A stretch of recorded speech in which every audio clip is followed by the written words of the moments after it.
जिंदगी इदां दी जी के जाइए कि जदों दुनिया तो जाण दा वेला आवे तां साडे चेहरे ते शांति होवे, मुस्कुराहट होवे। और मुस्कुराहट किहदे चेहरे ते हुंदी है? जिहनूं पता है मैं अपना फर्ज पूरा करके जा रहा हूं।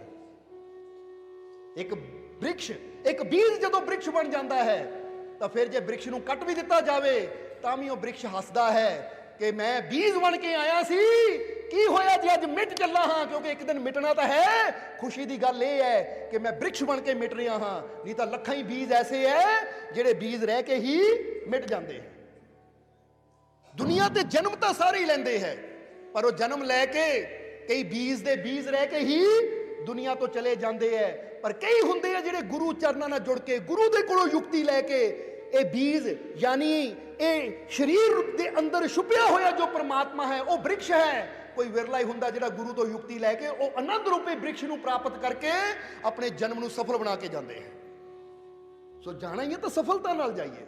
इधर परमात्मा कह रहा है बीज नूं कि तेरे अंदर ही वृक्ष छुपिया होया है, बस तेनू मिटना पैना है, टुटना पैना है और तेनू सही जमीन तक पहुंचना पैना है। क्योंकि जदों तू सही जमीन तक पहुंच गया, टुट गया, फिर तेरे अंदरों पौधा निकलेगा और फिर तू वो विशाल वृक्ष बन जाएगा। फिर तेनू पता लगेगा कि मेरे प्रभ ने किसी नाल अन्याय नहीं किया, उन्होंने सब दे अंदर ही ये विशालता रखी हुई है। पर प्राप्त वही करता जिहड़ा नूं समझ लैंदा है। जिदा अज तुसीं भी शिकायत करते होवोगे, तुहाडे मन च भी होएगी उन्हें इन्ना पा लिया सानू क्यों नहीं मिलिया, असीं तां बीज ही रह गए। जिदा बीजा ने कहा रब्बा आ काहदी जिंदगी है, असीं बीज ही हां, वो एडे वड्डे वृक्ष तां नहीं। सबनूं परमात्मा ने वृक्ष बनने वास्ते पैदा किया है। समझ लो कि वही बीज जन्म लैंदा जिहदे अंदर वृक्ष होने की संभावना होवे। परमात्मा व्यर्थ तां किसे नूं कदी बनांदा ही नहीं है। तुहानूं की लगदा तुहानूं ना व्यर्थ विच बना दिता? नहीं, हर एक इंसान के जन्म लैण दा बहुत गहरा अर्थ है। हर इंसान नूं दुनिया ते प्रभु ने भेजा है, तो हर एक दे अंदर वो आनंद, वो रहमत, वो बख्शिश छुपी हुई है। बस जरूरत है सानू ऐसे सतगुर दे नाल जुड़न दी जो साडे अंदर वो युक्ति भर देवे कि किस तरह ऐसी बीज तो वृक्ष होना है, किस तरह ऐसी नर तो नारायण होना है। इसलिए कबीर साहब कहते हैं कि नर नारायण होत है जेकर जाने कोई। ये तो गल जानन दी है, गल समझण दी है। अगर असीं समझ लवांगे तो नर तो ही नारायण हो जावांगे। जदों तक महात्मा बुद्ध ने नहीं समझिया सी, सिद्धार्थ सी, जदों समझ लिया तो सिद्धार्थ तो बुद्ध हो गए, फिर उन्होंने बुद्ध किया गया। जरा समझो सारे जी। इसी तरह तुहाडे सारियां दे अंदर ही तुहाडा नाम कोई भी होवे, जिद्दां उन्हां दा नाम सिद्धार्थ सी, हो सकदा तुहाडा नाम मां बाप ने बचपन च आ रखिया होवे या ओ रखिया होवे, यानी कोई भी नाम हो सकता है। पर एक गल इत्थे समझ लो, तुहाडा मां बाप ने चाहे कोई भी नाम रखिया होवे, पर तुहाडे सब दे अंदर बुद्ध बैठा होया है। और उस बुद्ध तब तक पहुंचने वास्ते, वो बुद्ध बनने वास्ते मेहनत इंसान नूं करनी पेगी। जिद्दां सिद्धार्थ ने मेहनत की, ध्यान किया, मैडिटेशन किया, युक्ति लई, तां सिद्धार्थ तो बुद्ध हो गए, फिर उन्होंने महात्मा बुद्ध किया गया। इसी तरह तुहाडे अंदरों बुद्ध तब यानी वो परमानंद छुपिया होया है, बस उन्होंने प्रगट करने वास्ते मेहनत की लोड़ है। इसलिए इधर कबीर साहब यही गल दस रहे हैं कि नर नारायण होत है जेकर जाने कोई। गल तो जानन दी है, गल तो समझण दी है। अगर बंदा समझ लवे तो नर तो नारायण हो सकता है। और अगली लाइन च देखो कबीर साहब बड़ी प्यारी गल कहते हैं कि नर नारायण होत है जेकर जाने कोई, पाहन से पारस किया बलिहारी गुरु तोए। कहते पाहन, पाहन कह देंगे पत्थर नूं, और फिर कहते पाहन तो एक पत्थर तो मैनू की बना दिता पारस। हुण कहण नूं तां पारस भी पत्थर ही है, पर एक साधारण पत्थर विच और एक पारस पत्थर विच जमीन आसमान दा फर्क हुंदा है। जिथे साधारण पत्थर साधारण है, उत्थे पारस पत्थर ओ अनमोल है कि ओदे नाल जे लोहा टच कर जावे, स्पर्श कर जावे, तो वह पारस लोहे के रूप नूं बदल के स्वर्ण कर दिंदा है, यानी कंचन कर दिंदा है। हुण कबीर साहब ने इत्थे पत्थर और पारस नूं क्यों चुनिया? कबीर साहब क्यों चुनते हैं? कबीर साहब इसलिए उन्होंने कहा कि मैं पाहन सी, एक साधारण पत्थर सी, पर जदों गुरु दे कोलों ज्ञान मिलिया, युक्ति मिली, तो गुरु की कृपा ने मैनू पारस बना दिता। हुण जरा समझो सारे जी, एक साधारण पत्थर अगर बंदा इकट्ठे कर लवे तो उहदे नाल कोई वैल्यू पैंदी है? ਉਹਦੀ ਕੋਈ ਕੀਮਤ ਪੈਂਦੀ ਹੈ? ਛੋਟੇ ਛੋਟੇ ਪੱਥਰ ਬੰਦਾ ਇਕੱਠੇ ਕਰ ਲਵੇ ਤਾਂ ਕਿੱਦਾਂ ਕੰਮ ਆਣਗੇ, ਕਿੱਥੇ ਕੰਮ ਆਣਗੇ? ਪਰ ਇੱਕ ਪਾਰਸ ਇਨਸਾਨ ਦੇ ਕੋਲ ਹੋਵੇ ਤਾਂ ਪਾਰਸ ਉਹ ਕਰ ਸਕਦਾ ਹੈ ਜੋ ਪੂਰੀ ਦੁਨੀਆ ਦੀ ਦੌਲਤ ਨਹੀਂ ਕਰ ਸਕਦੀ, ਕਿਉਂਕਿ ਇੱਕ ਪਾਰਸ ਹਰ ਚੀਜ਼ ਨੂੰ ਕਹਿੰਦੇ 9 ਪ੍ਰਕਾਰ ਦੀ ਧਾਤੂ ਨੂੰ ਸਵਰਨ ਕਰ ਦਿੰਦਾ। ਪਾਰਸ ਉਹਦੀ ਕੀਮਤ ਹੈ, ਇੱਕ ਅਹਿਮੀਅਤ ਹੈ, ਜਰਾ ਸਮਝਣਾ ਇਸ ਚੀਜ਼ ਨੂੰ। ਹੁਣ ਕਬੀਰ ਸਾਹਿਬ ਕਹਿੰਦੇ ਹੈ ਕਿ ਇੱਕ ਸਧਾਰਨ ਪੱਥਰ ਜੋ ਦੂਜੇ ਨੂੰ ਪੀੜਾ ਦਿੰਦਾ ਹੈ, ਦੂਜੇ ਦੇ ਠੋਕਰ ਲੱਗਦੀ ਹੈ, ਦੂਜੇ ਨੂੰ ਤਕਲੀਫ ਦੇਣ ਵਾਲਾ ਹੈ, ਜਿਹਦਾ ਕਿਸੇ ਨੂੰ ਕੋਈ ਫਾਇਦਾ ਨਹੀਂ ਹੁੰਦਾ, ਜਦੋਂ ਗੁਰੂ ਚਰਨਾਂ ਨਾਲ ਜੁੜ ਜਾਂਦਾ ਹੈ ਤਾਂ ਗੁਰੂ ਉਸ ਸਧਾਰਨ ਇਨਸਾਨ ਦੇ ਅੰਦਰ ਪਾਰਸ ਵਾਲੇ ਗੁਣ ਪੈਦਾ ਕਰ ਦਿੰਦੇ। ਜਿੱਦਾਂ ਪਾਰਸ ਸਭ ਦਾ ਭਲਾ ਹੀ ਕਰਦਾ ਹੈ, ਪਾਰਸ ਤੋਂ ਸਭ ਨੂੰ ਫਾਇਦਾ ਹੀ ਹੁੰਦਾ ਹੈ, ਪਾਰਸ ਜਿਹਨੂੰ ਮਿਲ ਜਾਂਦਾ ਪਾਰਸ ਉਹਦੀ ਜ਼ਿੰਦਗੀ ਨੂੰ ਸਵਾਰ ਦਿੰਦਾ ਹੈ, ਖੁਸ਼ੀਆਂ ਨਾਲ ਭਰ ਦਿੰਦਾ ਹੈ। ਇਸੇ ਤਰ੍ਹਾਂ ਜਿਹੜਾ ਸਧਾਰਨ ਸੋਚ ਵਾਲਾ ਇਨਸਾਨ ਹੁੰਦਾ ਹੈ, ਜਦੋਂ ਗੁਰੂ ਚਰਨਾਂ ਨਾਲ ਜੁੜਦਾ ਹੈ, ਗੁਰੂ ਦੇ ਕੋਲੋਂ ਗਿਆਨ ਮਿਲਦਾ ਹੈ ਤਾਂ ਗੁਰੂ ਉਹਨੂੰ ਪਾਰਸ ਦੀ ਤਰ੍ਹਾਂ ਕੀਮਤੀ ਬਣਾ ਦਿੰਦਾ ਹੈ ਕਿ ਫਿਰ ਉਹ ਜਿੱਧਰ ਵੀ ਜਾਂਦਾ ਹੈ ਸਭ ਦਾ ਭਲਾ ਕਰਦਾ ਜਾਂਦਾ ਹੈ, ਸਭ ਨੂੰ ਖੁਸ਼ੀਆਂ ਦਿੰਦਾ ਜਾਂਦਾ ਹੈ, ਸਭ ਦੀਆਂ ਤਕਲੀਫਾਂ ਨੂੰ ਦੂਰ ਕਰਦਾ ਜਾਂਦਾ ਹੈ, ਸਭ ਦੇ ਜੀਵਨ 'ਚ ਆਨੰਦ ਭਰਦਾ ਜਾਂਦਾ ਹੈ, ਉਹਦੇ ਜੀਵਨ 'ਚ ਖੁਸ਼ੀ ਆ ਜਾਂਦੀ ਹੈ। ਇਸ ਲਈ ਯਾਦ ਰੱਖੋ ਸਾਰੇ ਜੀਵ, ਕਿਉਂਕਿ ਪਾਰਸ ਜਿੱਦਾਂ ਦੱਸਿਆ ਲੋਹੇ ਨੂੰ ਸੋਨਾ ਕਰ ਦਿੰਦੇ ਆ, ਤਾਂ ਯਾਦ ਰੱਖਣਾ ਇੱਥੇ ਕਬੀਰ ਸਾਹਿਬ ਨੇ ਕਿਹਾ ਕਿ ਇੱਕ ਬੰਦਾ ਪਾਰਸ ਹੋ ਜਾਂਦਾ ਜਦੋਂ ਗੁਰੂ ਚਰਨਾਂ ਨਾਲ ਜੁੜਦਾ ਹੈ, ਕਿਉਂਕਿ ਉਹ ਫਿਰ ਖੁਸ਼ੀਆਂ ਬਣਦਾ ਹੈ। ਤਾਂ ਖੁਸ਼ੀ ਕਿਹੜੀ ਸੋਨੇ ਤੋਂ ਘੱਟ ਕੀਮਤੀ ਹੁੰਦੀ ਹੈ? ਤੁਹਾਡੇ ਕੰਨਾਂ 'ਚ ਸੋਨਾ ਹੋਵੇ, ਤੁਹਾਡੇ ਗਲੇ 'ਚ ਸੋਨਾ ਹੋਵੇ, ਤੁਹਾਡੇ ਹੱਥਾਂ 'ਚ ਸੋਨਾ ਹੋਵੇ, ਪਰ ਤੁਹਾਡੇ ਦਿਲ 'ਚ ਖੁਸ਼ੀ ਨਾ ਹੋਵੇ ਤਾਂ ਉਹ ਸੋਨਾ ਕਿਸ ਕੰਮ ਦਾ? ਤੁਹਾਡੇ ਹੱਥ ਖਾਲੀ ਹੈ, ਤੁਹਾਡੇ ਕੰਨ ਖਾਲੀ ਹੈ, ਤੁਹਾਡਾ ਗਲਾ ਖਾਲੀ ਹੈ, ਪਰ ਤੁਹਾਡਾ ਹਿਰਦਾ ਖੁਸ਼ੀ ਨਾਲ ਭਰਪੂਰ ਹੈ, ਤਾਂ ਤੁਸੀਂ ਦੁਨੀਆ ਦੇ ਸਭ ਤੋਂ ਧਨੀ ਇਨਸਾਨ ਹੋ। ਇਸ ਲਈ ਕਬੀਰ ਸਾਹਿਬ ਕਹਿੰਦੇ ਉਹ ਵੀ ਪਾਰਸ ਹੈ ਜਿਹੜਾ ਖੁਸ਼ੀਆਂ ਦਾ ਧਨ ਵੰਡਦਾ ਚਲਾ ਜਾਂਦਾ ਹੈ। ਜੇ ਸਮਝ ਲਓ ਕਿ ਕੋਈ ਇਨਸਾਨ ਦੁਖੀ ਆਂਦਾ ਹੈ, ਕੋਈ ਉਦਾਸ ਆਂਦਾ ਹੈ, ਤੁਸੀਂ ਉਹਨੂੰ ਮਿਲਦੇ ਹੋ, ਤੁਸੀਂ ਉਹਦੇ ਨਾਲ ਗੱਲ ਕਰਦੇ ਹੋ, ਤੁਹਾਡੇ ਨਾਲ ਗੱਲ ਕਰਕੇ ਉਸ ਇਨਸਾਨ ਨੂੰ ਖੁਸ਼ੀ ਮਿਲ ਜਾਂਦੀ ਹੈ, ਉਹਦੇ ਚਿਹਰੇ ਤੇ ਸਮਾਈਲ ਆ ਜਾਂਦੀ, ਤਾਂ ਤੁਸੀਂ ਗੁਰੂ ਦੇ ਪਾਰਸ ਹੋ ਜਿਨ੍ਹਾਂ ਨੂੰ ਖੁਸ਼ੀਆਂ ਰੂਪੀ ਦੌਲਤ ਦਿੱਤੀ। ਤਾਂ ਜੇ ਕੋਈ ਇਨਸਾਨ ਤੁਹਾਡੇ ਕੋਲ ਆਂਦਾ ਹੱਸਦਾ, ਪਰ ਤੁਸੀਂ ਇਦਾਂ ਦੀ ਗੱਲ ਉਹਨਾਂ ਕਰਦੇ ਹੋ, ਤੁਹਾਡਾ ਬਿਹੇਵੀਅਰ ਇਦਾਂ ਦਾ ਹੈ, ਤੁਹਾਡੇ ਬੋਲਣ ਦਾ ਢੰਗ ਇਦਾਂ ਹੈ ਕਿ ਤੁਸੀਂ ਉਹਨੂੰ ਤਕਲੀਫ ਦਿੰਦੇ ਹੋ, ਉਹ ਰੋਂਦਾ ਜਾਂਦਾ ਹੈ ਜਾਂ ਦੁਖੀ ਹੋ ਕੇ ਜਾਂਦਾ ਹੈ, ਤਾਂ ਸਮਝ ਲਓ ਤੁਸੀਂ ਗੁਰੂ ਦੇ ਪਾਰਸ ਨਹੀਂ ਹੋ, ਤੁਸੀਂ ਉਹ ਪੱਥਰ ਹੋ ਕਿ ਬੱਚਾ ਆਂਦਾ ਤਾਂ ਹੱਸਦਾ, ਪਰ ਠੋਕਰ ਲੱਗਦੀ ਹੈ ਤਾਂ ਰੋਂਦਾ ਜਾਂਦਾ ਹੈ। ਕਈ ਵਾਰ ਹੁੰਦਾ ਨਾ, ਬੱਚੇ ਖੇਡਦੇ ਆਂਦੇ ਐ, ਪੱਥਰ ਪਿਆ ਹੁੰਦਾ, ਠੋਕਰ ਲੱਗਦੀ ਹੈ, ਖੂਨ ਨਿਕਲਦਾ, ਰੋਂਦੇ ਜਾਂਦੇ ਹੈ। ਹੁਣ ਤੁਸੀਂ ਸੋਚੋ, ਤੁਸੀਂ ਪਾਰਸ ਬਣਨਾ ਹੈ ਜਾਂ ਪੱਥਰ ਬਣਨਾ ਹੈ? ਤੁਸੀਂ ਪਾਰਸ ਉਦੋਂ ਬਣਦੇ ਹੋ ਜਦੋਂ ਤੁਹਾਡੇ ਕੋਲ ਕੋਈ ਦੁਖੀ ਆਂਦਾ ਹੈ ਔਰ ਮੁਸਕਰਾ ਕੇ ਜਾਂਦਾ ਹੈ। ਤੁਹਾਡੀ ਬੋਲਬਾਣੀ ਐਸੀ ਹੁੰਦੀ ਹੈ। ਜਿੱਦਾਂ ਅਸੀਂ ਥੋੜੇ ਜਿਹਾ ਇੱਥੇ ਦੱਸਣਾ ਚਾਹਾਂਗੇ ਕਿ ਇੱਕ ਰੈਸਟੋਰੈਂਟ 'ਚ ਜਿਹੀ ਗਏ, ਇਹ ਆਇਰਲੈਂਡ ਦੀ ਗੱਲ ਹੈ। ਉੱਥੇ ਰੈਸਟੋਰੈਂਟ 'ਚ ਗਏ ਤਾਂ ਬੱਚਿਆਂ ਨੇ ਕਿਹਾ ਕਿ ਅਸੀਂ 버ਗਰ ਖਾਣਾ ਹੈ। ਤੁਹਾਡੇ ਸਾਹਿਬ ਜੀ ਨੇ, ਯਾਸਮੀਨ ਨੇ ਕਿਹਾ ਚਲੋ 버ਗਰ ਲੈ ਲੈਂਦੇ ਆ। ਹੁਣ ਆਰਡਰ ਦਿੱਤਾ 버ਗਰ ਵਾਸਤੇ ਕਿ ਵੈਜ 버ਗਰ ਸਾਨੂੰ ਚਾਹੀਦਾ ਹੈ, ਕਿਉਂਕਿ ਅਸੀਂ ਤਾਂ 버ਗਰ ਖਾਂਦੇ ਨਹੀਂ, ਇਹ ਉਹਨਾਂ ਦੀ ਡਿਮਾਂਡ ਸੀ। ਤੇ ਅਸੀਂ ਫਾਸਟ ਫੂਡ ਨਹੀਂ ਖਾਂਦੇ, ਪਹਿਲੇ ਦੱਸਦੇ ਨਹੀਂ ਤਾਂ ਸੋਚੋ ਮਾਲਕ ਵੀ 버ਗਰ ਖਾ ਰਹੇ ਆ। ਜੇ 버ਗਰ ਖਾਂਦੇ ਹੁੰਦੇ ਤਾਂ ਸ਼ਾਇਦ ਅੱਜ 버ਗਰ ਵਰਗੇ ਹੁੰਦੇ। ਸਮਝਦੇ ਹੋ ਕਿ ਨਹੀਂ? ਨਹੀਂ। ਇਸ ਲਈ ਉੱਥੇ ਜਦੋਂ ਉਹਨਾਂ ਨੂੰ ਗਿਆ ਤਾਂ ਅਸੀਂ ਦੇਖਿਆ ਕਿ ਜਿਹੜਾ ਆਦਮੀ 버ਗਰ ਦੇ ਰਿਹਾ ਸੀ, ਯਾਨੀ ਉਹ ਕੋਈ ਮੈਕਡੋਨਲਡ ਜਾਂ ਕੋਈ ਇਦਾਂ ਕੰਪਨੀ ਦਾ 버ਗਰ ਨਹੀਂ ਸੀ, ਉੱਦਾਂ ਹੀ ਕੋਈ ਸ਼ਾਪ ਸੀ, ਤਾਂ ਉਹ ਫਟਾਫਟ ਲਾਈਨ 'ਚ ਆ ਰਹੇ ਆ ਲੋਕ, 버ਗਰ ਰੱਖ ਕੇ, ਟਿੱਕੀ ਰੱਖ ਕੇ ਫਟਾਫਟ ਦੇਈ ਜਾ ਰਿਹਾ ਹੈ, ਪਰ ਉਹਦੇ ਚਿਹਰੇ ਤੇ ਕੋਈ ਸਮਾਈਲ ਨਹੀਂ ਹੈ, ਕੋਈ ਖੁਸ਼ੀ ਨਹੀਂ ਹੈ। ਤਾਂ ਜਿਸ ਵੇਲੇ ਅਸੀਂ ਉਹਦੇ ਕੋਲ ਗਏ ਤਾਂ ਅਸੀਂ ਜਾ ਕੇ ਅਸੀਂ ਦੇਖਿਆ ਉਹਦੇ ਪੱਟੀ ਲੱਗੀ ਹੋਈ ਸੀ ਉਹਦੇ ਨਾਮ ਦੀ। ਅਸੀਂ ਪੂਰਾ ਉਹਦਾ ਨਾਮ ਲੈ ਕੇ ਉਹਨੂੰ ਹੈਲੋ ਕੀਤੀ। ਜਦੋਂ ਉਹਦਾ ਨਾਮ ਲੈ ਕੇ ਹੈਲੋ ਕੀਤੀ ਤਾਂ ਨਾਲ ਹੀ ਅਸੀਂ ਕਿਹਾ ਨਾਈਸ ਹੇਅਰ, ਤੁਹਾਡੇ ਹੇਅਰ ਬੜੇ ਚੰਗੇ ਹੈ, ਵਾਲ ਬੜੇ ਚੰਗੇ ਹੈ। ਉਹ ਖੁਸ਼ ਹੋ ਗਿਆ, ਕਹਿੰਦਾ ਥੈਂਕ ਯੂ। ਕਿਉਂਕਿ ਜਦੋਂ ਕਿਸੇ ਦੀ ਤਾਰੀਫ ਕੀਤੀ ਜਾਵੇ ਉਹਨੂੰ ਖੁਸ਼ੀ ਮਿਲਦੀ ਹੈ। ਜੇ ਕਿਸੇ ਨੇ ਕੱਪੜੇ ਪਾਏ ਨਾ, ਤੁਸੀਂ ਕਹਿ ਦਿਓ ਉਹ ਬੜੇ ਸੋਹਣੇ ਕੱਪੜੇ ਪਾਏ ਆ, ਉਹਨਾਂ ਕਹਿਣਾ ਸ਼ੁਕਰੀਆ, ਹੱਸ ਕੇ ਕਹੇਗਾ ਸ਼ੁਕਰੀਆ, ਕਿਉਂਕਿ ਅਗਲੇ ਨੇ ਇੱਕ ਚੁਆਇਸ ਕੀਤੀ ਹੈ ਕੱਪੜੇ ਪਾਉਣ ਵਾਸਤੇ, ਇੱਕ ਪੈਸਾ ਖਰਚਿਆ ਕੱਪੜਿਆਂ ਵਾਸਤੇ। ਇਸ ਕਰਕੇ ਜਦੋਂ ਅਸੀਂ ਕੋਈ ਵੀ ਚੀਜ਼ ਪੈਸਾ ਖਰਚ ਕੇ ਜਾਂ ਇਦਾਂ ਲੈਂਦੇ ਆ ਔਰ ਕੋਈ ਉਹਦੀ ਤਾਰੀਫ ਕਰਦਾ ਤਾਂ ਸਾਨੂੰ ਬੜੀ ਖੁਸ਼ੀ ਹੁੰਦੀ ਕਿ ਮੇਰਾ ਪੈਸਾ ਖਰਚਿਆ ਸਫਲ ਹੋ ਗਿਆ, ਕਿ ਚੀਜ਼ ਮੇਰੇ ਤੇ ਜੱਚੀ ਹੈ ਤਾਂ ਹੀ ਕਿਸੇ ਨੇ ਤਾਰੀਫ ਕੀਤੀ ਹੈ। ਤਾਂ ਜੇ ਤੁਸੀਂ ਦੇਖ ਕੇ ਕਹਿ ਦੋ ਕੋਈ ਆ ਕੀ ਪਾਇਆ, ਇਹ ਜੋਕਰ ਲੱਗਦਾ ਆ, ਤਾਂ ਅਗਲੇ ਦੀ ਨਜ਼ਰਾਂ 'ਚ ਤੁਸੀਂ ਗਿਰ ਜਾਂਦੇ ਹੋ। ਕਿਉਂਕਿ ਇੱਕ ਤਾਂ ਅਗਲੇ ਨੇ ਟਾਈਮ ਕੱਢ ਕੇ ਦੁਕਾਨ ਤੇ ਗਿਆ, ਆਪਣੀ ਪਸੰਦ ਦੇ 10 ਕੱਪੜੇ ਦੇਖੇ, 10 ਚੋਂ ਇਹ ਚੁਣਿਆ, ਪੈਸਾ ਖਰਚ ਕੇ ਘਰ ਲਿਆ ਕੇ ਨਹਾ ਧੋ ਕੇ ਸ਼ੀਸ਼ੇ 'ਚ ਸਾਹਮਣੇ ਖੜ ਕੇ ਸੱਜ ਕੇ ਪਾਇਆ, ਮੈਨੂੰ ਬੜਾ ਚੰਗਾ ਲੱਗਦਾ। ਪਰ ਉਹ ਬਾਹਰ ਜਾਂਦਾ, ਦੋਸਤ ਕਹਿ ਦਿੰਦੇ ਆ, ਘਰ ਵਾਲੇ ਉਹਦਾ ਜੋਕਰ ਲੱਗਦਾ ਆ, ਤਾਂ ਉਹਨੂੰ ਕਿੰਨੀ ਤਕਲੀਫ ਹੋਏਗੀ।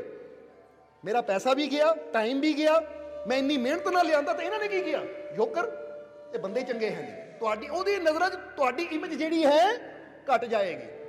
ਹੁਣ ਜਦੋਂ ਅਸੀਂ ਇੰਨੀ ਗੱਲ ਕਹੀ ਤਾਂ ਬੜਾ ਸਮਾਈਲ ਉਹਦੇ ਚਿਹਰੇ ਤੇ ਆ ਗਿਆ। ਜਿੱਥੇ ਬਾਕੀਆਂ ਨੂੰ ਉਹ ਥੋੜੇ ਥੋੜੇ ਨਾਲ ਪਾ ਰਿਹਾ ਸੀ, ਉਹ ਫ੍ਰੈਂਚ ਫਰਾਈਜ਼ ਹੁੰਦੇ ਐ 버ਗਰ ਦੇ ਨਾਲ, ਸਾਨੂੰ ਉਹਨਾਂ ਲਿਫਾਫਾ ਭਰ ਕੇ ਦੇ ਦਿੱਤਾ। ਖੁਸ਼ ਹੋ ਗਿਆ ਉਹ ਕਿ ਜਿੰਨੇ ਵੀ ਆਉਂਦੇ ਆ ਉਹਨੂੰ ਸਲਿੱਪ ਦਿੰਦੇ ਆ, 버ਗਰ ਲੈ ਕੇ ਚਲੇ ਜਾਂਦੇ ਆ। ਪਰ ਅਸੀਂ ਇਹਨੂੰ ਹੈਲੋ ਕਿਹਾ, ਹਾਏ ਕਿਹਾ, ਨਾਈਸ ਟੂ ਮੀਟ ਯੂ ਕਿਹਾ, ਨਾਈਸ ਹੇਅਰ, ਇਹ ਕਿ ਤੁਹਾਡੇ ਬਾਲ ਬੜੇ ਚੰਗੇ ਆ। ਉਹ ਇੰਨੇ 'ਚ ਬੜਾ ਖੁਸ਼ ਹੋ ਗਿਆ। ਖੁਸ਼ ਹੋ ਕੇ ਉਸਨੇ 버ਗਰ ਵੀ ਦਿੱਤਾ, ਹੱਸ ਕੇ ਉਹ ਵੀ ਦਿੱਤਾ। ਤਾਂ ਅਸੀਂ ਜਦੋਂ ਵਾਪਸ ਮੁੜੇ ਤਾਂ ਅਸੀਂ ਕੀ ਦੇਖਿਆ ਕਿ ਪਿੱਛੇ ਸ਼ੀਸ਼ਾ ਲੱਗਾ ਸੀ, ਉਹਨੇ ਸ਼ੀਸ਼ੇ 'ਚ ਦੇਖ ਕੇ ਐਂ ਕੀਤੀ। ਹੁਣ ਜਿਸ ਵੇਲੇ ਉਹਨੇ ਐਂ ਕੀਤੀ ਤਾਂ ਹੁਣ ਇਹ ਕਿ ਇੱਥੇ ਨਹੀਂ, ਇਹ ਘਰ ਜਾ ਕੇ ਵੀ ਆਪਣੇ ਵਾਲ ਦੇਖੇਗਾ ਕਿ ਕਿਸੇ ਨੇ ਮੇਰੇ ਵਾਲਾਂ ਦੀ ਤਾਰੀਫ ਕੀਤੀ ਹੈ। ਇਹ ਕਿ ਹੁਣ ਸਾਨੂੰ ਯਾਸਮੀਨ ਨੇ ਪੁੱਛਿਆ ਕਿ ਪਾਪਾ ਤੁਸੀਂ ਇਦਾਂ, ਤੁਹਾਨੂੰ ਕੀ ਮਿਲਿਆ ਇਦਾਂ? ਇਹ ਕਿ ਬੇਟਾ ਸਾਨੂੰ ਕੁਝ ਨਹੀਂ ਮਿਲਿਆ, ਪਰ ਉਹਨੂੰ ਬਹੁਤ ਕੁਝ ਮਿਲ ਗਿਆ। ਜਦੋਂ ਅਸੀਂ ਕਿਸੇ ਦੀ ਤਾਰੀਫ ਕਰਦੇ ਹਾਂ ਸਾਨੂੰ ਕੁਝ ਨਹੀਂ ਮਿਲਦਾ, ਪਰ ਉਹਨੂੰ ਜੋ ਖੁਸ਼ੀ ਮਿਲਦੀ ਹੈ ਨਾ ਉਹ ਬਹੁਤ ਕੀਮਤੀ ਹੈ। ਜੇ ਤੁਸੀਂ ਪਾਰਸ ਹੋ ਨਾ ਤਾਂ ਪਾਰਸ ਦਾ ਕੰਮ ਇਹੀ ਹੈ ਕਿ ਜਿੱਥੇ ਵੀ ਜਾਂਦਾ ਹੈ ਜਿਹੜਾ ਵੀ ਉਹਦੇ ਨਾਲ ਮਿਲਦਾ ਉਹਦੀ ਕੀਮਤ ਨੂੰ ਵਧਾਉਂਦਾ ਚਲਾ ਜਾਂਦਾ ਹੈ। ਤੁਸੀਂ ਐਸੇ ਬਣ ਕੇ ਮਿਲੋ ਦੁਨੀਆ ਨੂੰ ਕਿ ਜਦੋਂ ਕੋਈ ਤੁਹਾਡੇ ਨਾਲ ਮਿਲੇ ਤਾਂ ਤੁਹਾਡੇ ਨਾਲ ਮਿਲ ਤੋਂ ਬਾਅਦ ਉਹਨੂੰ ਲੱਗੇ ਮੈਂ ਕੋਈ ਸਪੈਸ਼ਲ ਹਾਂ, ਇਹਨਾਂ ਤਾਂ ਮੇਰੀ ਕੀਮਤ ਹੀ ਵਧਾ ਦਿੱਤੀ। ਪਰ ਤੁਸੀਂ ਕੀ ਕਰਦੇ ਹੋ?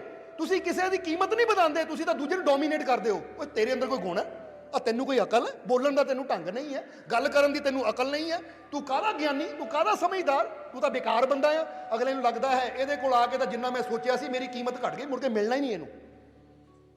ਜਰਾ ਸੋਚੋ, ਜਦੋਂ ਕੋਈ ਦੂਜਾ ਤੁਹਾਨੂੰ ਮਿਲੇ ਤੁਸੀਂ ਉਹਦੀ ਤਾਰੀਫ ਕਰੋ, ਬਹੁਤ ਅੱਛਾ ਹੈ, ਔਰ ਦਿਲੋਂ ਕਰੋ। ਇਹ ਕੋਈ ਦਿਖਾਵਾ ਨਹੀਂ ਹੋਣਾ ਚਾਹੀਦਾ, ਕਿਉਂਕਿ ਉਹ ਰੱਬ ਦੇ ਘਰ ਦਿਖਾਵਾ ਨਹੀਂ, ਉਹਦੇ ਘਰ ਸੱਚੀ ਤਾਰੀਫ ਚਾਹੀਦੀ ਹੈ, ਸੱਚਾਈ ਚਾਹੀਦੀ ਹੈ। ਕਦੀ ਕਿਸੇ ਨੂੰ ਮਿਲਦੇ ਹੋ ਨਾ ਤੁਸੀਂ ਤਾਂ ਉਹਦੀ ਤਾਰੀਫ ਕਰ ਦਿਆ ਕਰੋ। ਸਾਡੀ ਇੱਕ ਆਦਤ ਹੈ ਕਿ ਜੇ ਅਸੀਂ ਕਿਤੇ ਖਾਣਾ ਵੀ ਖਾਈਏ ਨਾ ਤਾਂ ਖਾਣਾ ਖਾਣ ਤੋਂ ਬਾਅਦ ਜਿਹੜਾ ਵੇਟਰ ਹੋਵੇ, ਚਲੋ ਉਹਨੂੰ ਜੋ ਟਿਪ ਦੇਣੀ ਉਹ ਤਾਂ ਅਲੱਗ ਚੀਜ਼ ਹੈ, ਪਰ ਉਹਨੇ ਵੀ ਗੱਲ ਕਹੀ ਦੀ ਕਿ ਜਿਸ ਰਸੋਈਏ ਨੇ ਖਾਣਾ ਬਣਾਇਆ ਬਹੁਤ ਟੇਸਟੀ ਹੈ, ਸਾਡੇ ਵੱਲੋਂ ਉਹਨੂੰ ਸ਼ਾਬਾਸ਼ ਕਹਿ ਦਿਓ। ਇੰਨੇ ਚੋਂ ਵੀ ਹੱਸ ਪੈਂਦੇ, ਤੁਹਾਨੂੰ ਪਸੰਦ ਆਇਆ?